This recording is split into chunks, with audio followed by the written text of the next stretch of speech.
Farmer fast bowler, former test cricketer Jalaluddin हमारे साथ हैं, उनसे बात करते हैं। जलाल भाई, मैच पे अभी क्या बात करें, बारिश ही रही है अब तक पूरे दिन, कुछ भी खेल नहीं पॉसिबल हो पाया है और अभी भी कुछ ऐसी सिनेरियो दिख नहीं रहा कि जल्दी स्टार्ट हो जाए। तो मैं आपसे ये जानना चाहूँगा कि दोनों टीमों को अगर हम इस मैच से पहले एनालाइज करते हैं ना, तो ये बराबरी का मुकाबला लग रहा है। सुन के अजीब सा लगता है, लेकिन 7वें और 8वीं टीम है। डब्ल्यू टेस्ट साइकिल जो ये हमारा डब्ल्यू टेस्ट चैंपियनशिप का साइकिल है, उसमें दोनों टीमें बराबरी की लग रही हैं। कैसा देखते हैं इनका मुकाबला आप? जैसे कि आपने खुद कहा कि 7वें 8वें तो उसूलन तो मुकाबला बराबर का होना चाहिए और अभी देखेंगे कि आगे क्या होता है। मगर एक तो कुछ पहले हम पॉजिटिव बात कर लेते हैं पाकिस्तान टीम की, क्योंकि लास्ट टेस्ट जब जीत के आए तो एक ओवरऑल कॉन्फिडेंस तो टीम का बिल्ड हो जाता है। मगर उसके साथ साथ कंडीशन भी चेंज हुई है। अब इस कंडीशन में हम किस तरह अपने आप को एक्लेमेटाइज करके और उस परफॉर्मेंस को दे सकें जो हमने लास्ट टेस्ट मैच में दी है, ये एक मुश्किल काम हमारे लिए रहा है, क्योंकि हमें कंसिस्टेंसी की कमी रही है। और जो प्लेयर हैं हमारे, चाहे आप कुछ भी कह रहे हैं, किसी ने 100 बनाया या किसी बनाया, मगर वो दे आर नॉट कंसिस्टेंट, तो रिपीट उनकी परफॉर्मेंस ज़रा बड़े मुश्किल से होती है। ये सब चीज़ें देखते हुए और इंग्लैंड की कंडीशन को देखते हुए और इंग्लैंड की बॉलिंग को देखते हुए पाकिस्तान के लिए बड़ा टफ होगा कि वो इस मैच को अपने फेवर में लाएँ। मगर उसके साथ साथ जैसे इंग्लैंड में भी कैप्टनसी चेंज हुई, जरूरत आ गए हैं, शायद उनके कोच भी चेंज हो गए, तो उनके भी चेंजेस हैं। तो उसूलन मुकाबला बराबर का होना चाहिए, मगर क्योंकि कंडीशन चेंज है और बाबर आजम भी टीम में नहीं है, तो मैं समझता हूं कि वो हमारी टीम का मोराल भी इससे थोड़ा डाउन होगा कि बाबर आजम हमारे नंबर 1 प्लेयर हैं और वो नहीं होने से टीम पे ज़रूर फर्क पड़ता है। तो लेट्स सी। यही मेरा अगला सवाल था आपसे कि एक तो बाबर आजम हमारे प्रीमियम बल्लेबाज, ऊपर से वो कप्तान, उनका ना होना ये मोरल को तो डाउन करेगा ना, टीम के मोरल को डाउन करेगा। और ऑब्वियसली ये स्कोर देखते हुए भी कि हमने सिर्फ 171 किए, शायद बाबर आजम होते तो इतना कम स्कोर ना होता। लेकिन this should never be an excuse. आपके पास जो बाकी टीम है उसको करना चाहिए। अब ये ना हो कि यही एक्सक्यूज़ बन जाए। क्या कहेंगे? उसूलन तो नहीं होना चाहिए, मगर क्योंकि बाबर आजम आपके मेन प्लेयर हैं और आपकी कप्तान भी हैं और हमारे यहाँ इतने ज़्यादा ऑप्शन मौजूद नहीं है कि अगर एक प्लेयर चला जाए तो दूसरा उसके बराबर का आ जाए। ये सब चीज़ें देखते हुए तो ज़रूर इस पे परफॉर्मेंस पे फ़र्क पड़ेगा। मोरल भी मे भी थोड़ा बहुत डाउन हो तो हो, मगर बहरहाल वो ड्रेसिंग रूम में तो मौजूद होंगे। तो ये जो आपने बात की कि नहीं पढ़ना चाहिए या ऐसी चीज़ें होती हैं, ये उसूलन उन जगहों पे या उन टीमों में होती हैं जहाँ पे हमारे पास ऑप्शन होते हैं और हम एक प्रोफेशनली टीम को मैनेज कर रहे होते हैं। यहाँ पे तो हम डिपेंड ही 2-4 प्लेयरों पे कर रहे होते हैं। तो इसलिए मैं समझता हूँ कि बाबर आजम के नहीं होने से टीम पे ज़रूर फर्क पड़ता है। जलाल भाई, पाकिस्तान हमेशा अपनी पेस बॉलिंग के लिए मशहूर रहता था। अब वही सवाल एक आता है, आपकी एक्सपर्टीज़ का फ़ायदा उठाते हैं कि यहाँ ऐसा क्या हो गया।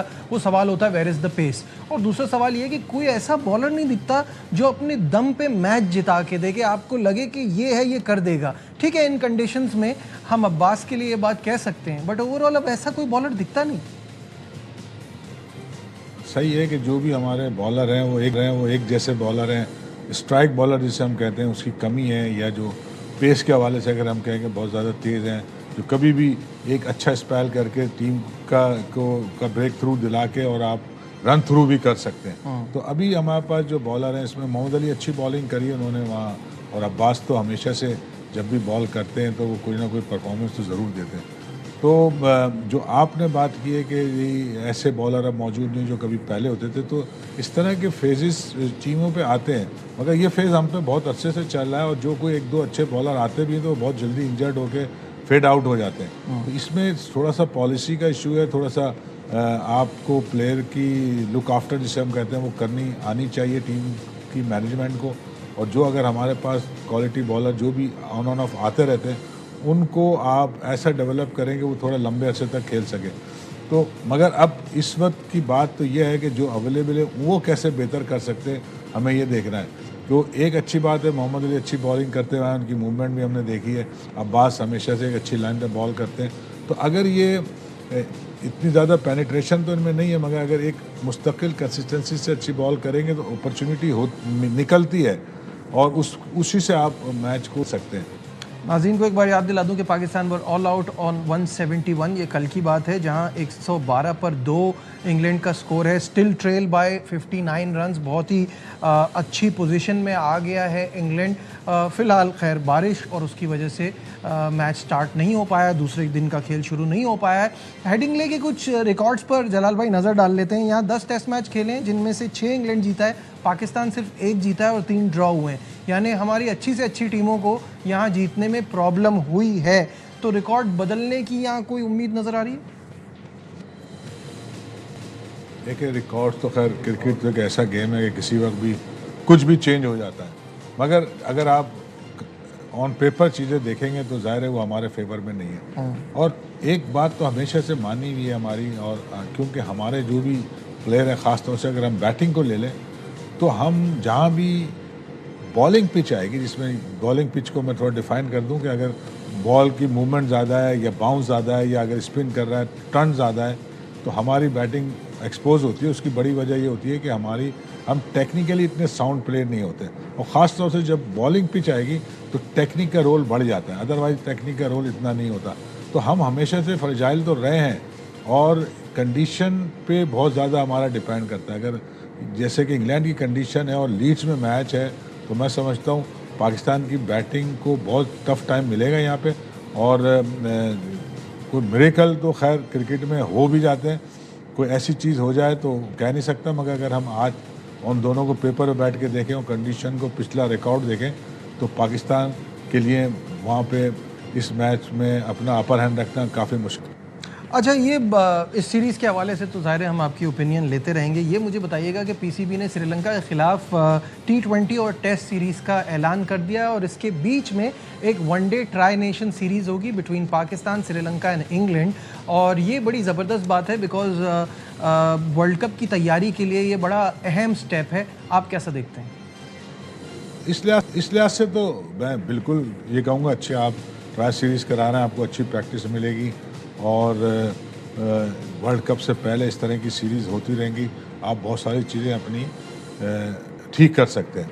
मगर हमने देखा ये है कि जब भी कोई बड़ा इवेंट आता है तो आखिर तक हम कोई डिसीजन ले ही नहीं पाते, और ट्राई एंड टेस्ट कर रहे होते हैं। तो ये चीज़ अगर अभी भी होगी तो इस सीरीज़ से कोई फ़ायदा नहीं होगा। आपको कोई ना कोई अपनी विजडम को इस्तेमाल करते हुए ये चीज़ तय कर लेनी है कि हम किस तरह से अपनी वर्ल्ड कप को खेलेंगे, किन बॉलरों पर खेलेंगे। अभी भी हम अगर अनसर्टेन है और इतना कम टाइम रह गया है, तो मेरा ख्याल है फिर इससे ज़्यादा बेनिफिट नहीं हो सकता। दूसरा अफसोस की बात यह है कि मैंने देखा है या भी पता चला है कि मुझे कि कराची में कोई मैच ही नहीं है इनका, तो ये भी एक बड़ा डिसअपॉइंटमेंट है कराची वालों को भी, और ओवरऑल क्रिकेट के हवाले से भी कराची एक बहुत बड़ा शहर है, और क्रिकेट यहाँ तो बहुत ज़्यादा खेली जाती है, पूरे पाकिस्तान से ज़्यादा खेली जाती है। तो यहाँ मैचेस होने चाहिए, और वो डिफरेंट कंडीशन में भी होने चाहिए, क्योंकि पंजाब का एक अपना कंडीशन है और सिंध की एक अपनी है। तो डिफरेंट कंडीशन में दोनों टीमों को फ़ायदा होगा, उनकी भी अगर टीमें खेलेंगी और हमारी भी टीम खेलेगी तो फ़ायदा होगा।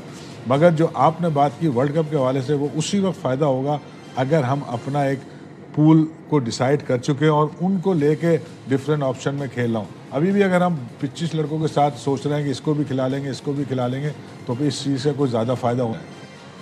जी जलाल भाई, हमने जितनी क्रिकेट की बात करते हैं हम, और पाकिस्तान की क्रिकेट की डाउनफॉल पे बात होती है, तो हमें यही दो रीज़न नज़र आते हैं कि डिपार्टमेंट क्रिकेट नहीं रही तो उसकी वजह से नुकसान हुआ, और वैसी क्लब क्रिकेट नहीं है जैसी पहले होती थी। आप क्लब क्रिकेट के लिए अब बड़ा काम कर रहे हैं, और इसमें ख़वातीन और लड़कों दोनों के लिए है, तो क्या चल रहा है, क्या प्लानिंग है इसकी, कुछ इसके बारे में भी हमें बताइएगा। देखिए, मैं तो पहले दिन से तो नहीं, मैं एक बड़े अरसे से ये बात कर रहा हूँ कि अगर पाकिस्तान की क्रिकेट ने वापस अपने उस मुकाम पे आना है तो मैं पीसीबी से कहूँगा कि इन्वेस्टमेंट करें ग्रास रूट्स पे। इन्वेस्टमेंट का मतलब ही नहीं कि खाली पैसे खर्च करें, वहाँ पे अच्छे लोग लगाएं, अच्छे इवेंट कराएं और उनका फॉलो अप करें। तो मैं समझता हूँ कि आज भी हमारा 10 साल का बच्चा इतना अच्छा है कि वो डेवलप अगर सही हो तो टॉप प्लेयरों में आ सकता है। मगर ये हम प्रोसेस हम कर नहीं पा रहे हैं। हमारा जो बीच का वाला चैनल है, यानी ग्रास रूट तो अच्छा है मगर फाइनल प्रोडक्ट हम बहुत वीक बना लेते हैं या बहुत सारे फ्लॉज के साथ बना लेते हैं।